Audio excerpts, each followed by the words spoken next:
Ciao, everyone. I am excited.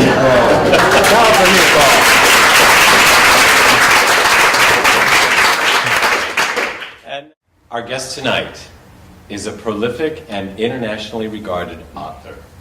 He is a speaker, an accomplished composer. Yeah, I'm talking about you. Oh, yes. I'm the humblest person I know, and I want everyone to know it. I hope that I'm not finished, so it gets He is a composer, he is a playwright, an artist, and a world-renowned spiritual teacher. Swami Kriyananda refers to himself simply as a humble disciple of the great spiritual leader, Paramahansa Yogananda. That's all I know. That's all you are. And indeed, that humility is the most striking aspect of a man widely recognized as one of the world's foremost wisdom teachers and authorities on meditation and yoga, and the last disciple of Yogananda himself, still teaching in public life. It is when, in meeting Yogananda at the age of 22, that Kriyananda, then known as J. Donald Walters, found his path. Swami Kriyananda is now one of the world's foremost experts, again, in meditation, yoga, and spiritual practice, and he has authored more than 140 books and composed over 400 pieces of music. Kriyananda is a member of the Club of Budapest, where he serves along with the Dalai Lama, Archbishop Desmond Tutu, Mikhail Gorbachev, Elie Wiesel, Jane Goodall, Peter Gabriel, and other leaders in the planetary evolution of consciousness. For the last 4 years of Yogananda's life, the young disciple, Swami Kriyananda, absorbed the Guru's teachings and wisdom and committed his life to furthering the Master's vision and message.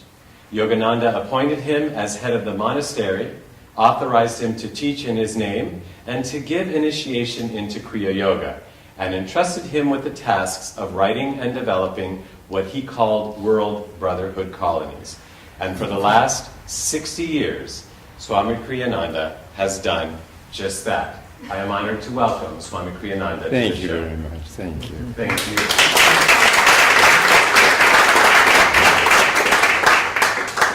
So you're all that, huh? None of it. None of it. You know, if I am able to do anything, it's to the extent that I get myself out of the way. It really seems strange.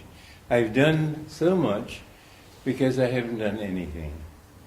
Everything I've tried to do, I've said, you please guide me, you tell me what to do. If I have a melody to write, I think that I wanted to say this, give me a melody. It's there. I don't have to create it. I haven't created anything. And it doesn't make me feel inferior. It makes me neither inferior nor superior. The job of every human being is to realize that he is a manifestation of God. God is the only reality. And our life on earth is finally, after God knows how many incarnations, to understand He is the doer. So when do we get our glory? When do we say, I did this? Well, if you stop wanting to say I've done this, then you begin to feel bliss. Yeah. The goal of life, God is bliss. Ever existing, ever conscious, ever new bliss. We are manifestations of that. Everybody in the world looks to avoid pain and to find happiness. And they don't know that that happiness that they're really seeking is the bliss of God and of their own nature. Ultimately, you, I, everybody will have to reach that point where they understand that this is all God's show. And the glory is His. We don't need that glory. The glory is an obstacle. You were saying something jokingly about being nervous. I've never been nervous. The reason is that I just accept that if I'm a fool and everybody knows it, what does it matter if they know it? So I'm perfectly happy with that thought. So you can't make a mistake then that way? Oh, I can make hundreds of mistakes. But the one truth is that if I express Him, that I'm expressing truth. And my only desire is to express truth. So getting in the way to you is one of us saying, I did that. I created that. Yeah. This is mine and I own it. Yes. And the search for personal glory. That glory is a very dim light. The light of God is brilliant. It's, honestly, when I think of it sometimes, I can't help weeping. It's so beautiful.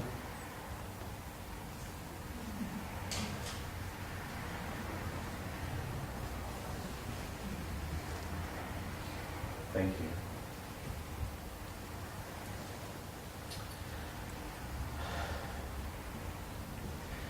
So, I guess I can't make a mistake, so. And I didn't plan this, and it's so beautiful, I couldn't have planned it myself. So what do I know? Well, I tell you, when you feel that He is working through you, He does a much better job.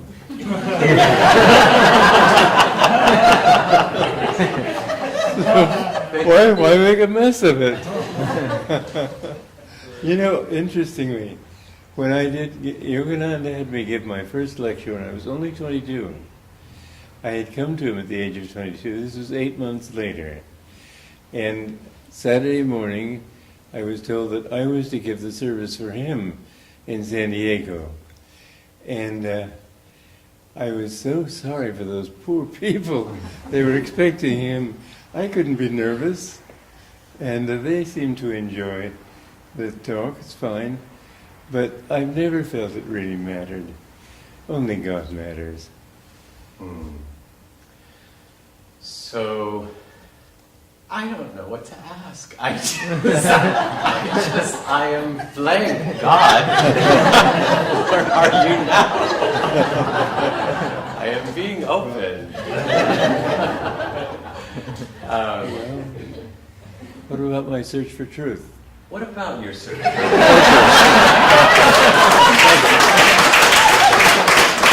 Thank you, God.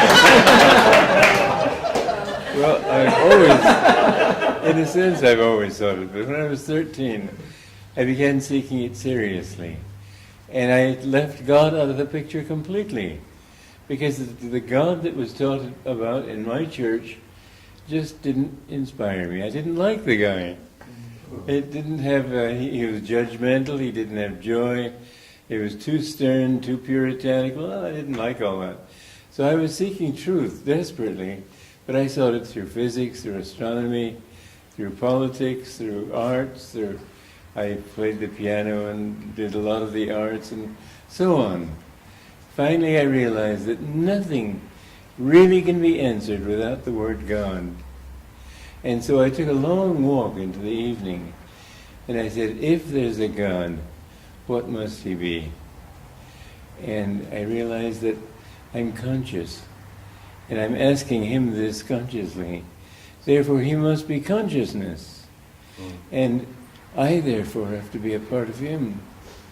And I had never thought of anybody seeking God or anything, but this gave me the thought that that's what I must do with my life. And I decided to dedicate my life to seeking God. I wondered if I was going crazy. I never read the lives of saints. I didn't know such people existed. But I couldn't see any rational alternative to seeking Him.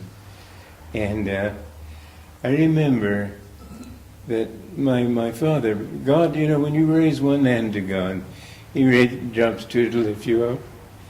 And He arranged that my parents be out of the country when this happened. They would have stopped me. I knew nothing about the Indian philosophy. How could I suddenly give everything to that philosophy? It would have been impossible. But my father was sent to Egypt to be the petroleum explorer there. He was an oil geologist.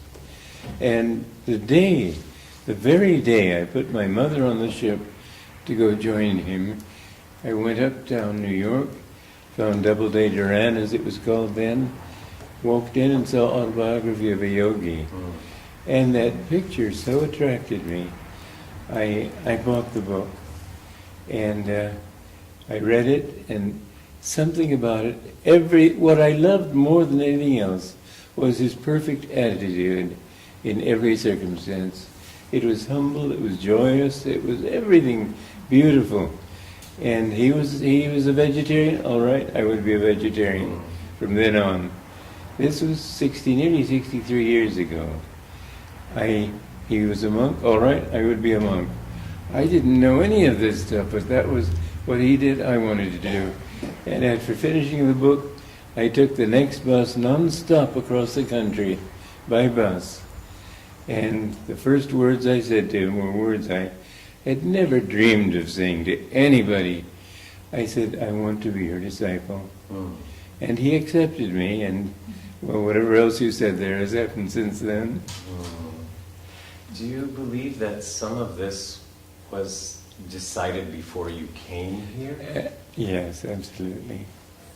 So you just awoke at that time to what you were supposed to be? I think so. I do think so.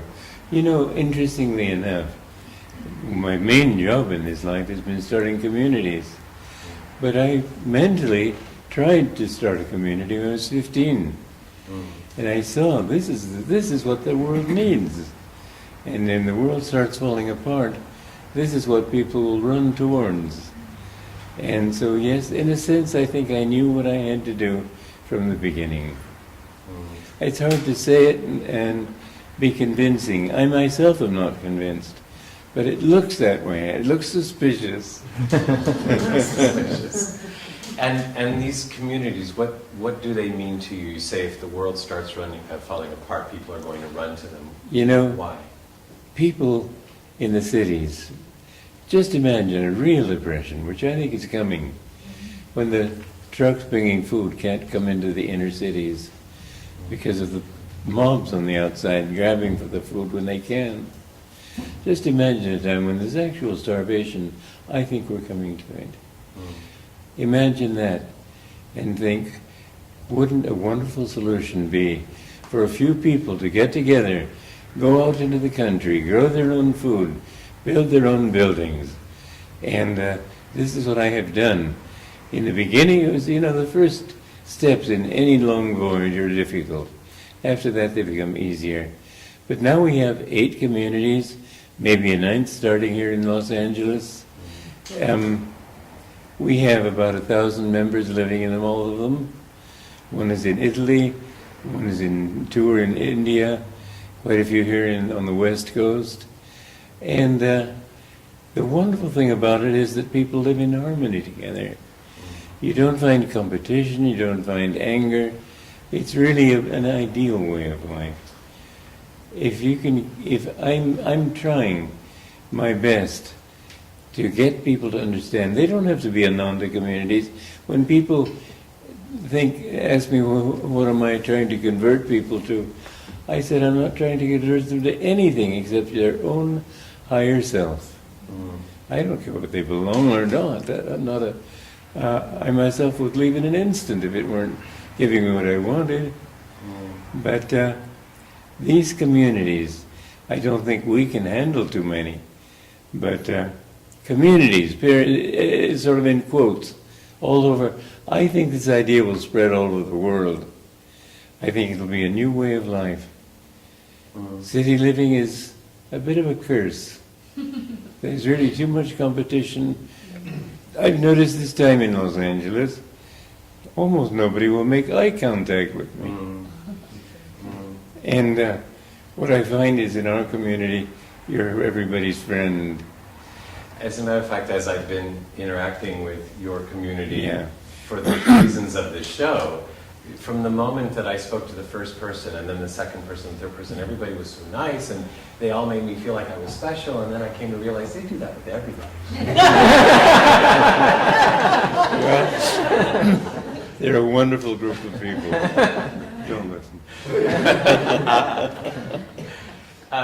So there are people, I'm sure, that want to find bliss and want to say, okay, I'm not going to take ownership of this is me doing this is God. But at the same time, I want to live in a nice house. I want to wear designer clothing. I want to drive a designer car. I'd say that if they want something, let them do it. There's nothing wrong with it. It'll only delay them a little longer, but if they have that desire, yeah, it will. Yeah, well, there's nothing wrong with it, but it'll delay. But nonetheless, if you have the desire, why pretend you don't? And I think that, an interesting thing that I found out in India, they always talk about India's spirituality being due to its poverty. That isn't true. When Marco Polo went there in 1400 or something, he found that it was the wealthiest country in the world. I find that in the ashrams of India today, you don't find poor people there. They're all either middle class or upper middle class. And the reason is that they have enough money to be able to relax. The poor farmer has to get out there and shove his cows through arrows through, what's the word? Whatever farmers do, I don't know. Yeah, that sort of thing.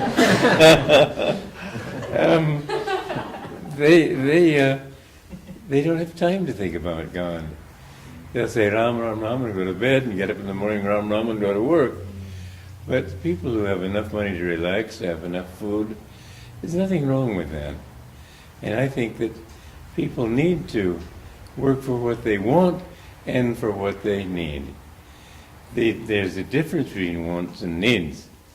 And I would say certainly diminish your desires, but if you got them, go ahead and look for it.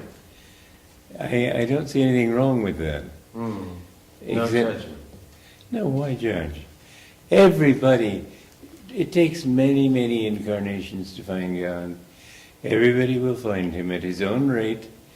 And the wonderful thing is that once it's all over, all the suffering is over, everything is over, not one saint has ever said, "What a scam." They all say it's the most wonderful adventure that I can imagine. And each person's adventure is different. Each person is individual. This is another thing in the definition of bliss, ever new. And so that ever new bliss manifests differently in you and me and everybody. It's an absolutely thrilling story that we're going through. But supposing now you have a story of a rich man, born to a rich man, gone to college, learned all the techniques of becoming wealthy because of his contacts, gets a good job, and marries the boss's daughter, and when the boss dies, he inherits the boss's home. You close that book about halfway through and say, "What a bore." But if on the other hand, he was born on the wrong side of the tracks, if he was forced to study it by candlelight and work his way up gradually, and finally all the same things happen, you say, "What a good story." Especially if he had to walk 5 miles up the Yeah. hill both ways. No, there's no end to the problems, but the thing is that we sort of need that in order to keep life interesting. Well, to keep life interesting, you said something very interesting that I don't know that I'm looking forward to experiencing should it happen, but you're saying food not being able to come into the city and people grabbing off of trucks, and that won't be fun. That won't be fun. What is wonderful, though, is that at the end of it all, when you've learned your lessons, when you come out of it, you'll have all those memories. But still you'll say, "I'm thankful for everything that ever happened." Things like that, for example, make you think more deeply.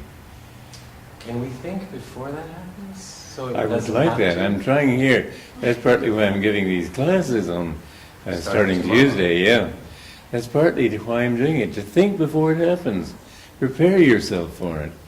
I don't want to see people suffering, but I think communities, there is land in the country, and I think that groups of people, they don't have to be Ananda people, but groups of people can live together. We have ironed out some of the kinks, making it easier for others to learn how to start communities. But I believe this is the way of the future. You know, we had a guest on the show once who had cancer and completely changed his way of life. But before he got cancer and changed his way of life, I suggested to him as a friend and a coworker, you might want to change your way of life. His wife suggested the same thing, as did his children and grandchildren, but he didn't. Yeah. Until he got cancer. And I'm thinking that what you're sharing is that we could do it before. Unfortunately, too often it's after. Yeah. But those of us who get it, then we're fine. But we don't have to go through that, right? No, we don't have to go through don't. No, you go through a lot less. You go through a lot less. What'd you say? We come live with you. Oh, no, not necessarily No? with me.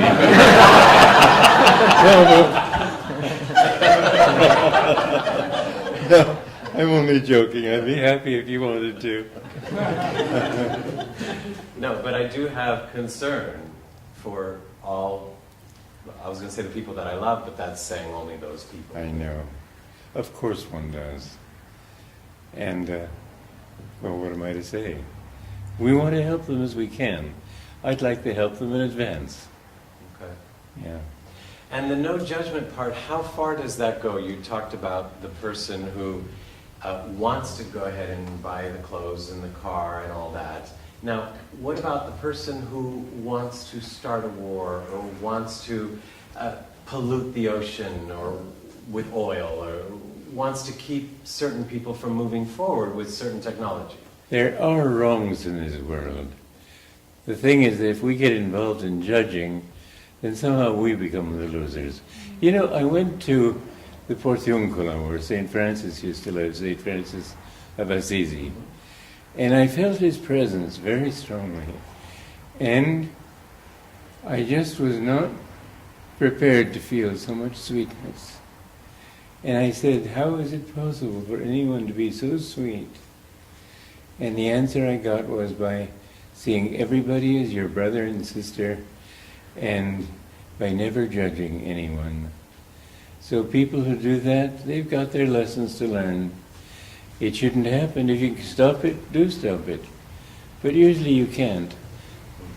Judgment is putting your ego above other people.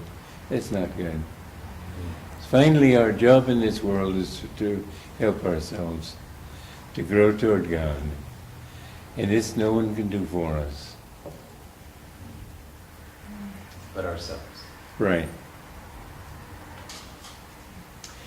Well, I think that's a great place to take a momentary break for station identification and commercial, and we'll come back not only with more questions and more answers, we're going to come back to some of your music. So everybody stay tuned for that after this. Filippo. And back to Swami Kriyananda. You know, I've been saying Swami Kriyananda, but is that the correct way of addressing you, or do I say Mr. Swami? No, Swami is fine. Just Swami? Yeah. Okay. And I've heard Swamiji. What is that? You know, G is a suffix added in India just to show respect.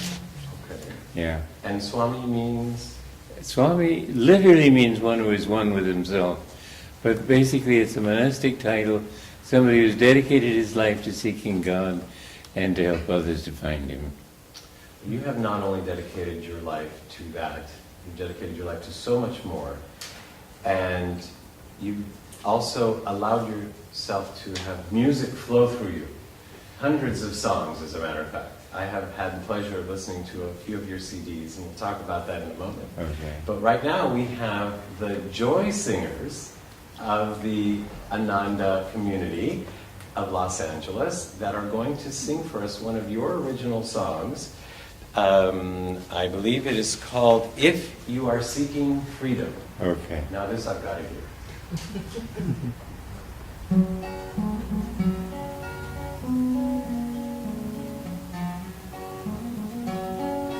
If you're seeking freedom in a revolution, oh, if you're seeking freedom, you won't find it there. For reason there's no blazing, you'll find it amazing how the world can drag on just as before.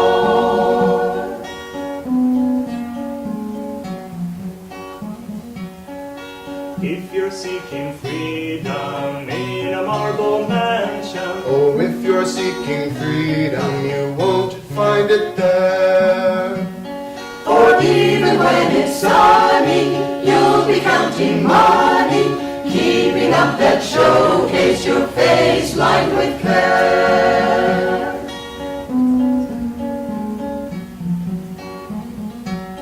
And if you're seeking freedom on the throne of power, Oh, if you're seeking freedom, you won't find it there. For though men all obey you, what if they betray you? Tends to be and waiting for foes everywhere.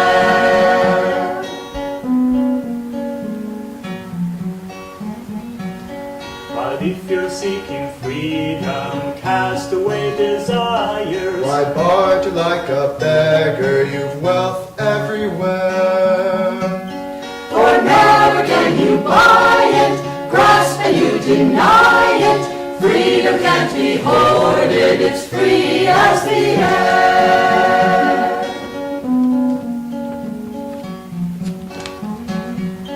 And if you're seeking freedom, seek it on the mountains. Got sunlight on your shoulders, the wind in your hair. For there's no one can hold you, boss about or mold you. Once your heart is free, you'll be king everywhere. For there's no one can hold you, boss about or mold you. Once your heart is free, you'll be king everywhere.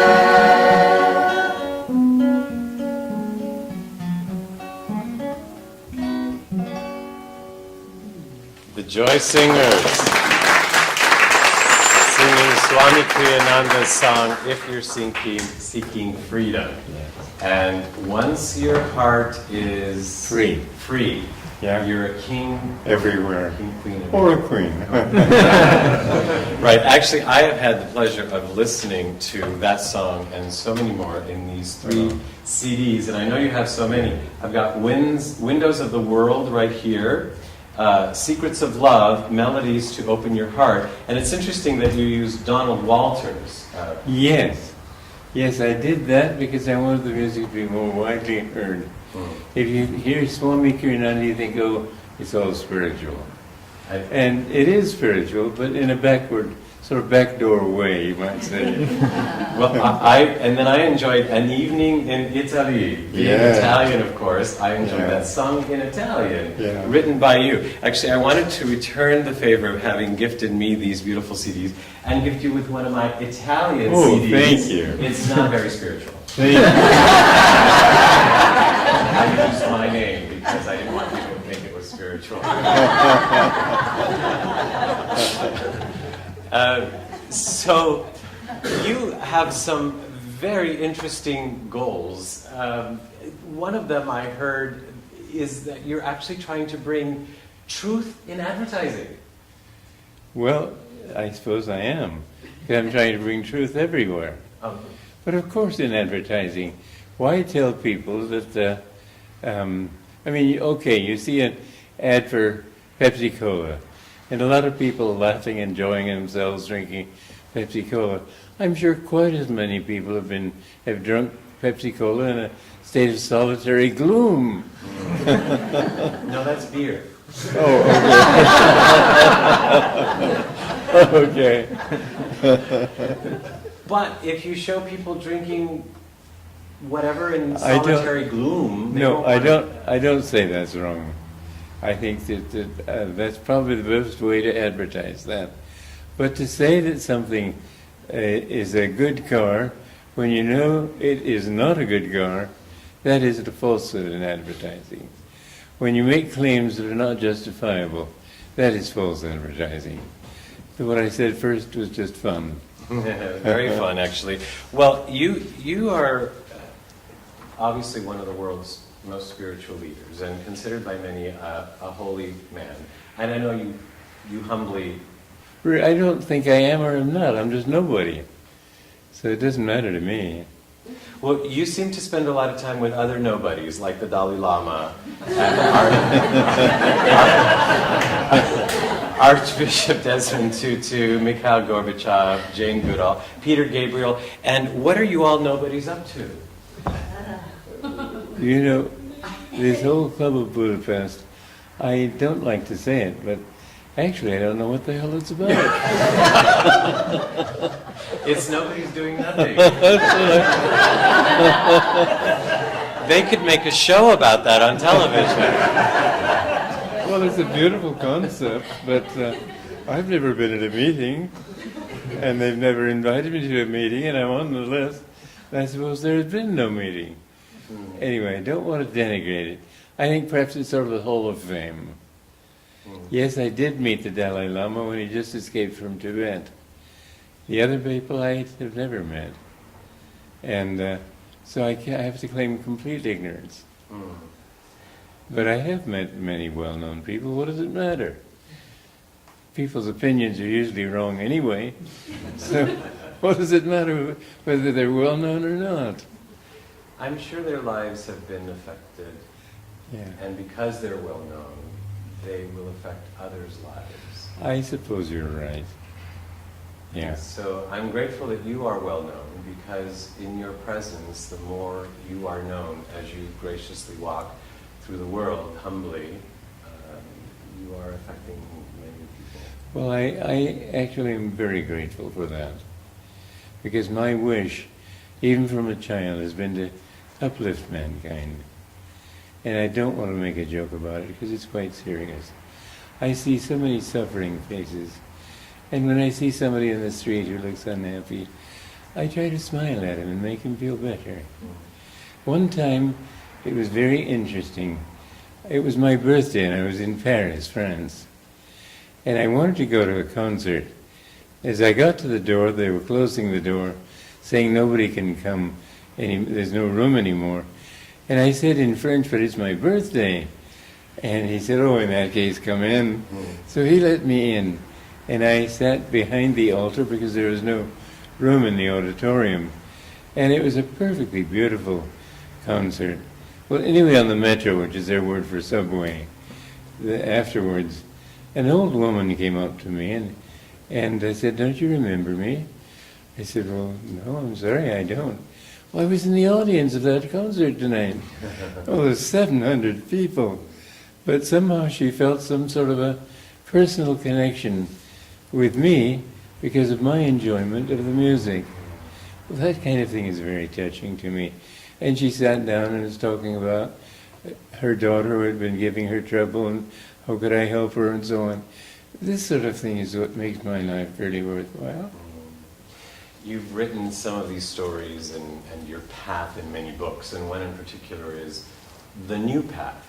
Yes. You've taken some of Paramahansa Yogananda's experiences and experiences that you had with him and shared in this way. What would be an example of a new path? You know, there are many paths to God. There's the path of Roman Catholic Church, Episcopal Church, different churches. There's the path of Christianity, Buddhism, which they don't recognize God, but it's path to God, and Hinduism, etc. And this is a new path in the sense that it helps you to understand that by knowing who you are, you can know who God is. And it's a path of meditation. It's a path that shows you in a practical way how raising your consciousness in the spine and directing it here, you can change your own consciousness.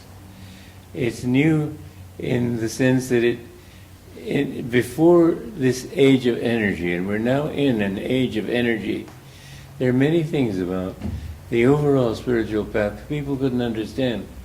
And their approach to God was through dogmas. I don't think belief is going to change anything. People believed the world was flat, but that didn't make it so. And so it's what we experience. Now that man has reached the point, living as we do in an age of energy, of realizing that all is energy, even matter is just energy in a particular state of vibration, then it becomes new, because it shows you how you can attain something of God's experience for yourself. I think in those ways are what I meant when I wrote The New Path. And a new path is a good way to start, a good place to start in... I think so. As the author, I don't dare shout it. But yes, I do think so. You humbly think so. I take that. I don't want this interview to end, so what do? What do we tell God to? You know, there's one thing that's important, and that is that we love God. How can you love somebody who you don't know? Well, you know that you want happiness. Love that. Love that desire as opposed to the desire that you have to be unhappy, to punish yourself, to feel that you're a sinner, and all those things that people get into. Bliss. Bliss is your true nature. If you can feel bliss as your God, wonderful. God is not a man, God is not a woman, but He is both. In the sense He's the male principle and the female principle.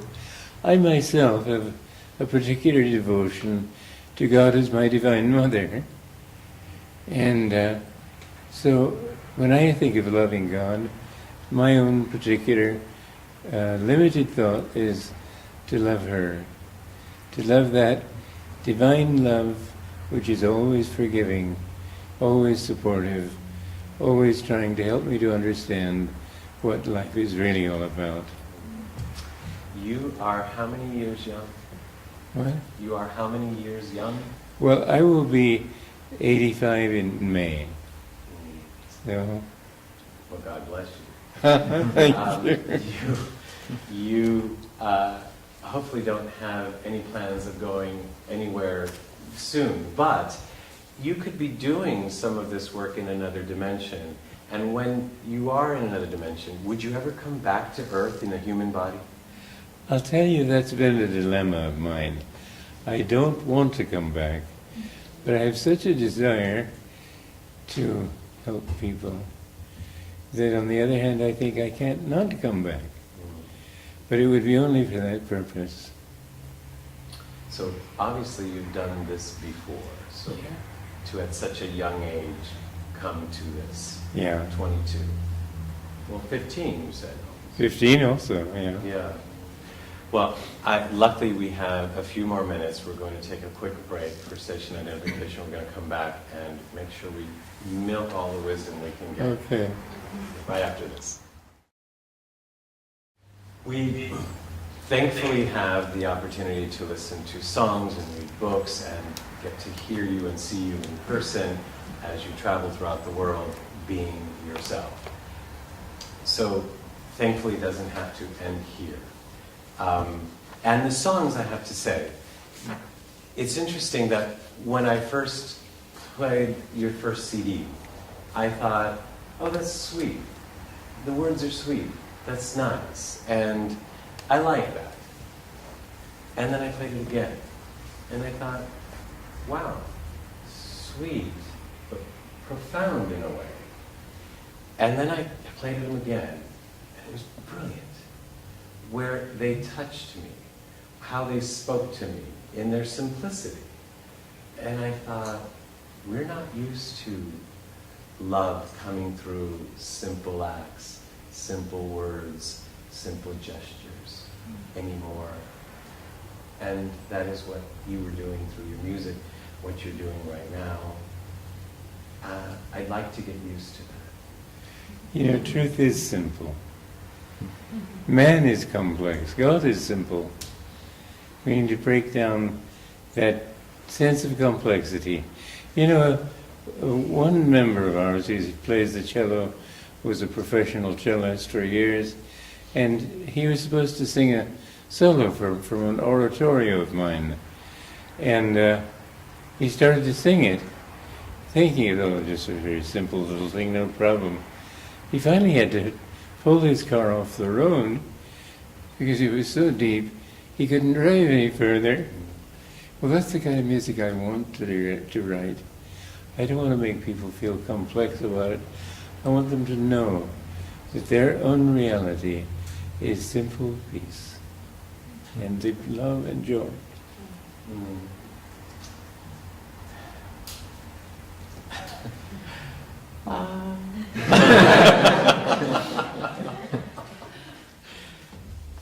walked into this room and I knew you were here without knowing, because first of all, everybody stood up, but there was an energy, there was a feeling, there was a joy, and people were quiet and people were smiling, and they haven't stopped smiling, and thankfully they've been quiet still, but they're smiling since you walked in. What's happening? You know, magnetism plays a much larger role in human lives than people know. It's through magnetism that you can succeed in life. It's through magnetism you can accomplish what you want to accomplish. And as you develop spiritually, you do develop a certain magnetism. That's why that woman in Paris somehow felt that we were friends. Although I had never met her. She knew I hadn't met her. But she said, "Don't you remember me?" This is something that everybody has latent within him. And it's the most important quality we can develop. I hope it's okay that I feel like we're friends too. What's that again? I hope it's okay that I feel like we're friends too. Well, I feel like you're a friend. Well, actually, I know that we're going to have this opportunity to do this again. As a matter of fact, next week we're going to get to do this in Italian. Bene, molto bene. Because I have no idea what he just said. But, because Swami speaks several languages actually, but Italian very well. And since I do... Well, you know, I was born in Romania. So I grew up learning Romanian, German, and English. Then they sent me to school in Switzerland where I learned French. So with that backing, it's easier to learn new languages. The reason I finally learned Italian was that I was giving a lecture at the Yoga Academy in Milan, and I said, now I'm supposed to lead a meditation. I said, now feel peace. Sentite la pace! Oh my God. Now that's Italian. That I understood. It usually came with a backhand from my father. What he was saying was, in Italian, feel the peace. Oh. Yeah. So I thought, I've got to learn this blessed language. So they say in Italian, tradire e tradurre. To translate is to betray. And so I decided I'd better learn this language. I understand what you're saying, is that you're speaking to the people in their language, but I humbly say to you, whatever language you speak to people, they will understand you. Well, you know, I hope you're right. Many people who don't know Italian say they understand my lectures in Italian, and I hope it's not because I'm throwing so many English words in. Well, I look forward to that interview where I'll get to interview you. Well, it's been a joy for me. This has been incredible. Thank you. Thank you so much.